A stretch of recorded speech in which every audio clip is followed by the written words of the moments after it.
that list are a bit slower, is that you got to understand that that's actually the goal, right? The people that are not picking up, right? They're not picking up for a reason. And best believe when they finally do pick up or they finally do send the text message back, bro, you're gonna be the only person they're talking to. And honestly, that's the past 2 months, that's what we've been dealing with as well. So it's not this situation, this case, it's nothing unique. It's something that all other companies go through, right? Where like the D flow is a bit tougher, the list, and I used to be in a position like that where I would point all the fingers, but instead of pointing all the fingers, I tried figuring it out. What's the matrix behind the whole listing, and that's what I noticed. Sometimes, when the leads are not coming in, and it's because you're dealing with the people that normally don't pick up. You're dealing with the people that they're hard to get a hold of. So sometimes, when the lead finally do come from that hard, from the bottom of the list, those people are only going to be talking to you, and that's a blessing, right? Because they're not hearing other offers, they're not hearing other opinions. They're only talking to you. So that could be a blessing and a curse, and that's the blessing, right? That they're only talking to you. The curse could be that since you're gonna be their first impression on that sales call, you gotta make sure you do a damn good of a job on that sales call. And this is mainly for Caleb, right? Because you're doing the acquisitions part. You gotta make sure that, hey, you know what? They finally picked up. They got years, weeks, months not picking up, but when they finally do, you gotta make sure that you do a good job with the presentation, because it's a reason why they don't like taking on sales calls, because guys do a sloppy job, right? So you got to make sure that when they finally do pick up, give the best customer service you possibly can, Caleb. So I know, Pedro, you're doing a lot of the lead managing and the list and all that. But just know there's gold, at the bottom of the list. It's not always, just because the list is not always spitting out, a bunch of leads all the time. It just means you have a list of, people that are hard to get a hold of. So you gotta consider that, a jewel and a gem. So you just gotta have faith in, the material that you have. So that's just my experience with lists, and I'd say that because I do everything in house. I filter through everything, and going off of just trial and error. That's something that I found out, and that's something where I talk to my callers as well. My callers, I have 14 under my belt. By the end of this month, I gave myself that responsibility that I have to hire 4 more to bump me up to 18, right? And with my callers, well, they like to point out every single excuse, right? The voicemails, the wrong numbers, and the X and the Y's and the C's, the long wait times. Oh, there's long intervals. The wait time is crazy.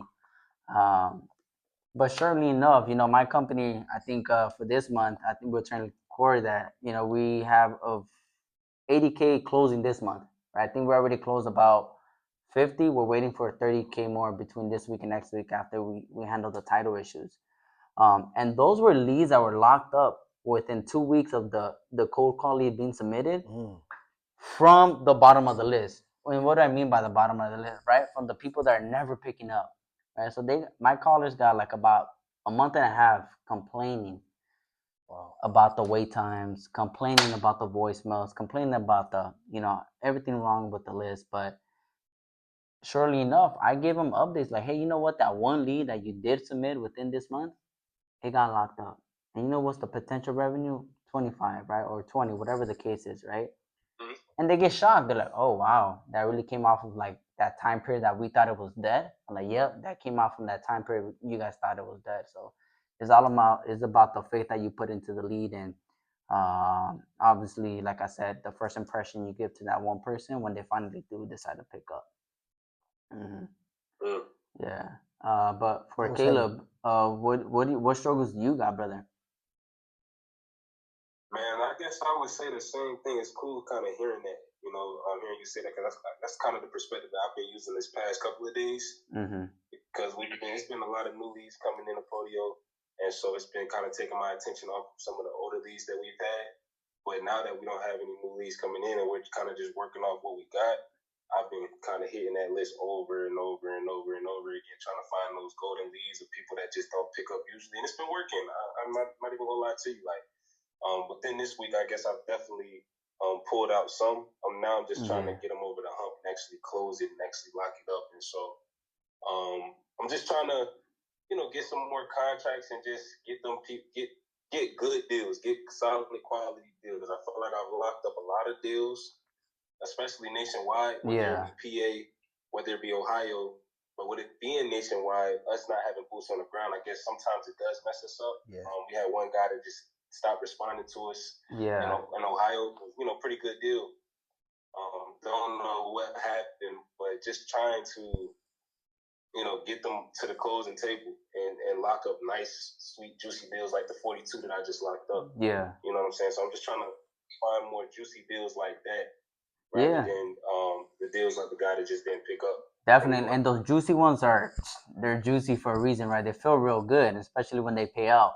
And obviously for those, there's seasons also when the juicy ones do come. And then there's gonna be seasons where you're picking up the 10s, the 15s, the 12s, the 8s, and that's all good. As far as how many do you have in your CRM? How many leads are in there? About 3,000, you would say? You got 3,000. It's a lot of leads. It's a lot of leads. Man, I think it's about 3,200. My old mentors were old school wholesalers, right? I mean, they were doing it the old school way, right? Printing out a sheet, calling them line by line. I mean, there was none of the systems, right? So what they told me, right? And my CRM back in the day, it will always stay between 100 and 120, right? And honestly, now being a business owner and the operator of a wholesale company, I'm like, yeah, because that's bad, right? But they told me, all right, you telling me out of 3,000 people, you're a grown man, right? You got balls. You're a grown man with 2 balls. You telling me out of 3,000 people, you cannot make one person sign? Out of 3,000 people, there's not one person that would say yes to an offer, even though if it's a little high, right? If we had, I think Corey has way more than what we have, right? But the same thing I tell my sales guy, man, you're a grown guy, bro. You could buy your own food, wash your own clothes, you drive yourself, you bathe yourself, and you telling me out of all the people in your CRM, there's not one person that would say yes or maybe? There's not one person that will give their email and review an agreement. And that's what it is. When it comes to the acquisitions part, is that you got to throw out so many contracts and so many offers out to the universe. The more you throw out there to the universe, the more it's gonna come back, right? Say you throw out, I'm pretty sure you know that, right? Say you throw out 10 contracts in 1 week, bro. One of them has to come back. One of them has to come back. So it's one of those things that like, hey, are we having a dry period or we're just having a period of we're not throwing out too much out there? And you're gonna see the results. And one of my favorite words here is reverse engineering. We look back at my sales acquisition guy's biggest months, right? Last month, my sales acquisition guy, he's 20 years old. He brought in for himself about like 9,000, 8,000, and this month he doesn't have the same amount of deal flow, right? And I'm just like, what's going on, brother? Like, what did he do last month that you're not doing this month? Right? And sometimes the juicy acquisition, the juicy commissions get you a little comfortable. We're all guilty of that, right, Corey? 100%. 100%. we all get comfortable when we get a nice month, a nice week. But as a sales acquisition guy, you always want to reverse engineer on your big months. What is it that you did on your big months that you ain't doing on your slow months, right? And it's always reflecting. And for me, call me crazy, but I like being delusional, right? If the lead came in through the system, it came in through the system for a reason, because those people are interested and they want an offer, right? Pedro, I mean, you deal a lot with the leads, the sorting and the management. If someone doesn't want to sell, right off the bat, they'll be like, "Fuck you" on the text message, or they'll just hang up. They'll just automatically be like, "No, hell no, no, right, this is my number. Put me on the DND." But if they're submitted as a lead and they said 6 months, bro, they want to sell. You know what I mean? They want to sell. And it's up to you to be like, all right, what got them into a lead? What made them think that they want to sell? What made them think that they want to sell in 12 months? So when they come into a lead, I don't like losing them. I kind of like hitting them at every angle possible before I lose the lead, right? And especially when you have a lead and that lead is talking to 5 other wholesalers or 5 other investors, right? I've gotten so many deals where I'm in positions like that. I make the offer. My offer is lower than the other guys, but I was able to sell guarantee. I was able to sell trust. Yeah. I was able to sell everything else, but a higher price, right? So sometimes I tell myself, hey man, if they're a lead, they want to sell, and they're gonna sell with me, right? If I'm on the phone with them, they're gonna make the deal with me, right? So sometimes you gotta be delusional, and of course, you're not gonna get every single deal, right? Of course, some are gonna be lost. It is what it is. It's the name of the game. But you always gotta have that delusional mindset that hell nah, they came through the system. They're gonna close with us. They're gonna sign with us, right? And I'm not gonna waste time. And if they tell me, oh, give me a call in 2 weeks, I always cut the time frame in half. I'll call you in 1 week. Right. They tell me call me in 30 days. I'm gonna call you in 15 days, right? So whatever time frame they gave me, I cut it in half, right? And then I put my delusion into the way I sell, and I convince them. It's not always about the price, but how you can make the seller feel. And I always like to sell my confidence and the guarantee of getting the deal done, right? And you're always gonna win. Yeah, so You're always gonna win. Sometimes I've dealt with so many deals where there's either a beginner or some other investor, and they're offering 15K more than me. But the seller themselves tell me, but I don't know. It seems too good to be true. Oh, but I don't know. I mean, I hate them 15K lower all the time, right? And I saw myself in every other aspect but the price, and then they're working with me. So there's a lot of things that go into it, and like I said, being delusional in the sales calls, having a lot of faith in the quality of marketing that you got, Yeah. and being quick. Those are the 3 major factors, in being a fucking top performer in sales acquisition. Yeah. So quick, qualified, and what was the last one? Leave What on did the I say, list, man? right? I said a whole lot. That last part right here, decision. You got to be quick. You have to. Yeah, quick feet. You gotta have quick. You gotta have faith in the quality of marketing that you Yeah, the got, quality of the marketing. and just be delusional in the work that you're providing. You gotta be crazy. You gotta be crazy sometimes. All these billionaires out there is because they're crazy, and they're crazy enough to say, "Fuck it," I'm gonna do it. Like they say, fuck around and find out. Shit, I'm gonna fuck around and find out on these calls. So I give it my all, and it's one of those things too where I just want to end it off right here. Dude, man, I had so much going through my mind, but it's one of those things that, like I said, just end it off. They go through the system, they're gonna work with me. And that they're entertaining other people is because they like kind of the words of what other people are saying, right? So sometimes if you made an offer on a seller and they ain't like it, you gotta make that same offer a different way. Sometimes when you're on these calls, you gotta recognize when you're talking too fast, right? You gotta know when to pick it up. You gotta know when to slow it down, right?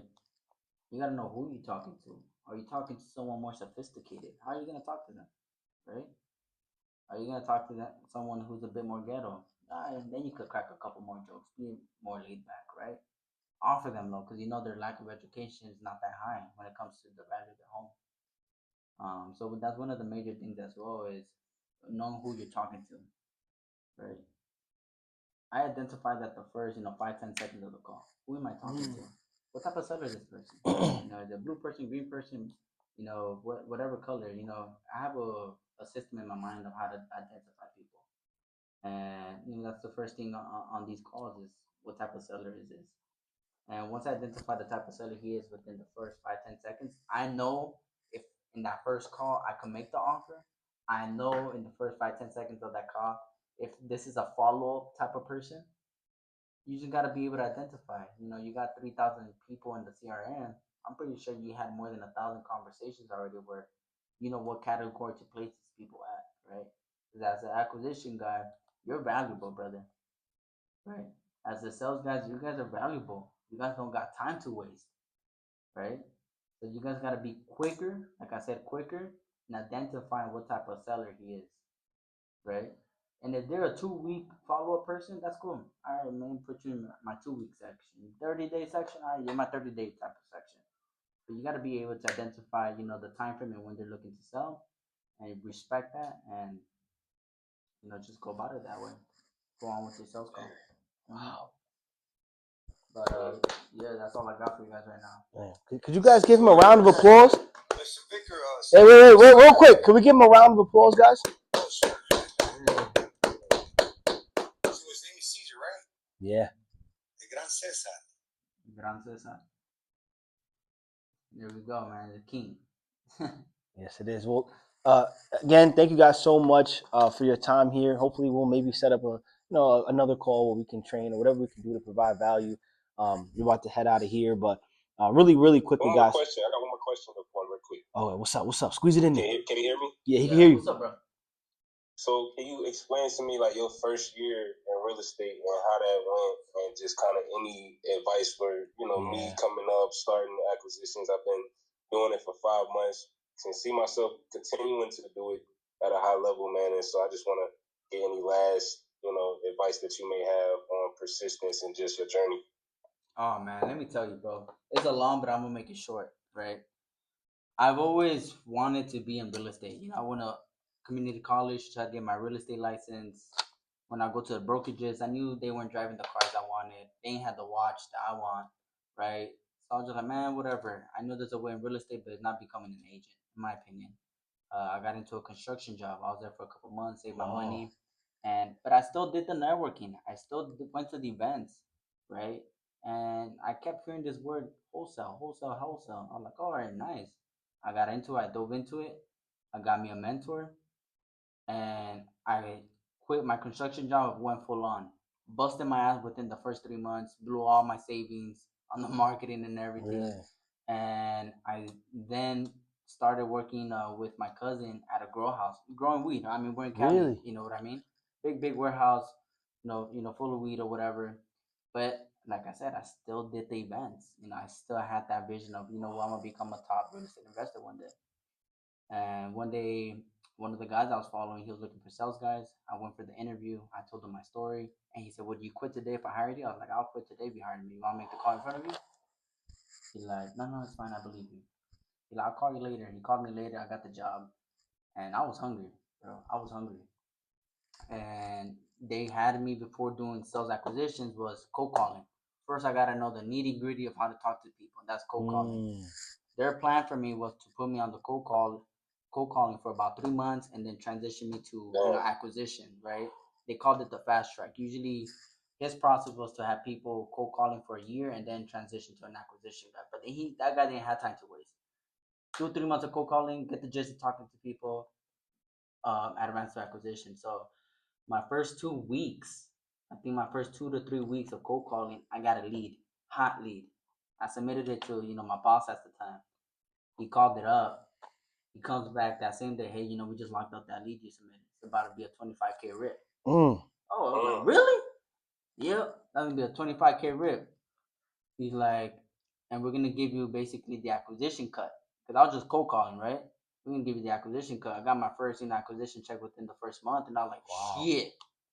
All right, this is what I could do in one phone call. Yeah, I know. I took that and ran with it, brother. I never looked back. I took that and I took full advantage of the opportunity of working with someone like Corey, right? Giving me the sauce, giving me the systems, and connecting me with people like myself. My first year, I think I was like 20, and I did good for a 20-year-old man. I didn't complain. Honestly, I was doing a lot better than people, 3 4 times 5 times my age. So I never looked back. When did you feel like you got like you kind of not mastered it? Because I mean, we're always learning and trying to master this game. Mm-hmm. But when would you say you actually was like, oh yeah, like I got this shit. Like I'm him basically when it comes to wholesale real estate and acquisitions. I'm him. Like how long were you in it when you was like, oh yeah, I feel like I got a hang on this thing. Like yes, there's still more, but yeah, like It was two factors. From, you know what I'm saying? Yeah, I hear you. It was two factors. Number one, how many deals that I have backing myself up. You know, right? I can't be talking big game if I don't got no deals under my belt that month. So that's one of the things as well, right? It's how many deals I had under my belt every time I talk big game. Right? And then number two is one thing they taught me: if you can't teach what you know, then you really don't know what you know. Right? So, you know, my original boss, he was also in the education game. So he had a bunch of students come in, and then he'll plug in the students with us. And kind of the students were just there hearing me and my partner, because we were the acquisition guy, just make dials. And they'll pick my brain, and I'll teach them. And that's when I knew I was good, bro. Because of how many deals I had under my belt every time I talk big game, and because I was able to teach what I know. So until you get to that point, you know, you ain't the top G yet. Yeah. Wow. Great answer, man. Great answer. Yeah. So true. Because it makes me think like, yeah, when did you become him? When did you know this was going to be your thing, or you knew that you had the cob? When you look up like, damn, I did 30 this year, 40 this year, 50 this year. And then, like you said, when you can teach other people alongside you, that's when you know that you're him. So, yeah, man, hopefully this call gave you guys that push midweek here. Again, dreams are possible. Again, Cesar's 24 years old now.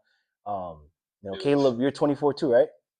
No, 23. I turned 24 in September. So you got 3 months. It means I'm the grandpa right here. You guys, right? Hey, man, and things get better as you get older, right? It's something new. You don't know what 25, you don't know what 24, you don't know what 28 has for us. So let's in a couple of months. So let's turn it up. That's a great. It's a great year. So I appreciate everybody here, man. I hope you guys have a great one. Let's get a deal today. Mr. Victor, so you want me to keep on dialing that same list today that I already finished dialing? I think finish it. If not, call Joffrey and switch the list. Yeah, because that's the thing. I don't know if I should have them keep hitting the list. Like you said, get to the bottom of it. Do you switch it? Yeah. But I feel like you have to manage the list to know. Yeah. Which way? It's like you can't. You don't know until like. That's why I passed it to Joffrey. I'm like. I said let's keep going. Like I'm gonna keep hitting the list.